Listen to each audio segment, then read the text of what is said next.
What's up, everybody? This is Mike, the Great Lakes Waterman. It's the end of November and it's getting cold out, so wanted to share with you some cold weather riding tips, how cold I usually go out in, and the gear I use.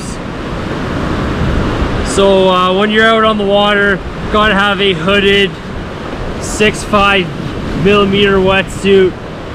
That's essential.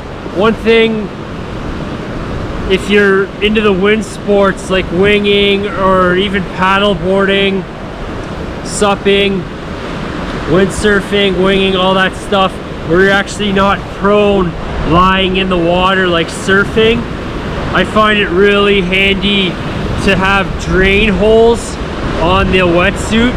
There's like tiny little holes on the leg section, and that just allows the wetsuit to drain while you're standing up, and it prevents your legs from ballooning, because that's definitely happens, and that is a thing. So I know the Mystic wetsuits have the drain holes on the legs, and it works really well. Here's like the inside drain hole right there. Just tiny little holes, and that water will get out.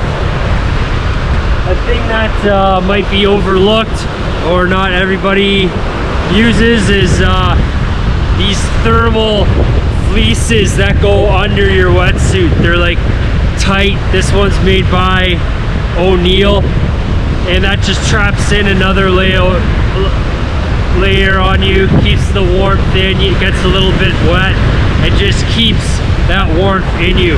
It makes a huge difference, these thermal layers, big time.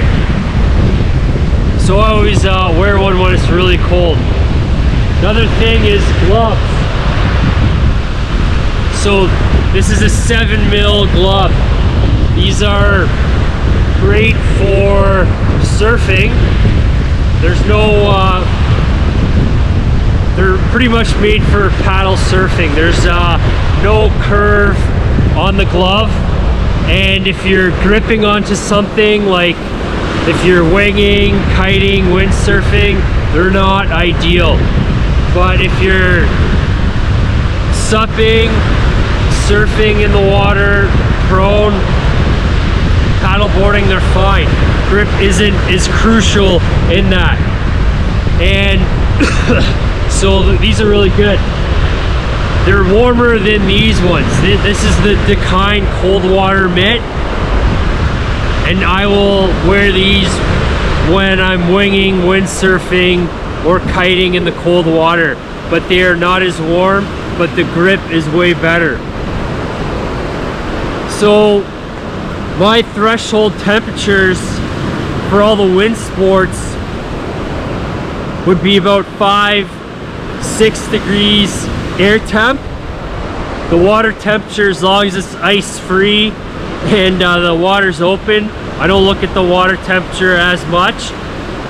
But the first thing to go doing the wind sports in the cold water is the hands, and these aren't as warm as the 7 millimeter ones. You're gripped on, not as much blood flow.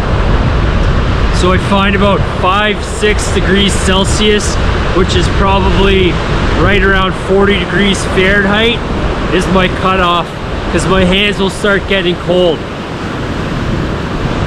So another really good bonus about paddleboarding, subfoiling, downwinding, or subfoil surfing just in the waves, is you can wear these 7 mil thicker gloves, and that'll keep you warm, your hands warm.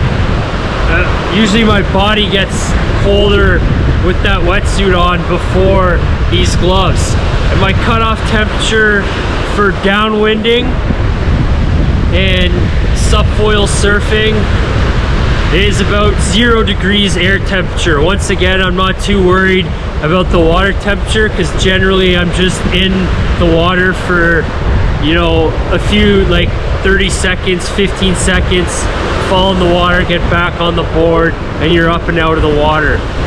So the great thing about downwinding also is the wind is at your back. So it takes the sting out of the wind, and you can go right around that 0 degrees air temperature. Once you start going down below 0, things start to ice up, get slippery. It's just not worth it personally for me. I'm sure there's some people that go out there. Also, another thing I wanted to touch on was a dry suit. I think a dry suit would be beneficial for the kiting and the windsurfing and wind sports where you're tacking up into the wind. You know, when you get around that 1 or 2 degrees Celsius, just above the freezing point, I think that would keep you warm. But for me, it's my hands that always get me, and I don't like wearing those super thick gloves. So the dry suit, I think, would be a little bit warmer, but the consequences of a dry suit, it's just bulkier, doesn't fit as tight. Kind of feel like Michelin Man a little bit.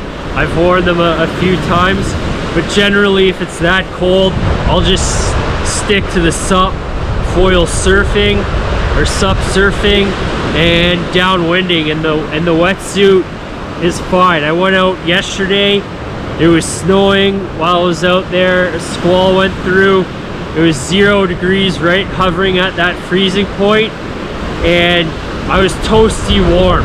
My hands were warm with that, with those nice thick 7mm gloves on, and I did not have a chill. I was on the water for roughly an hour, totally warm, wind at my back, not tacking into it.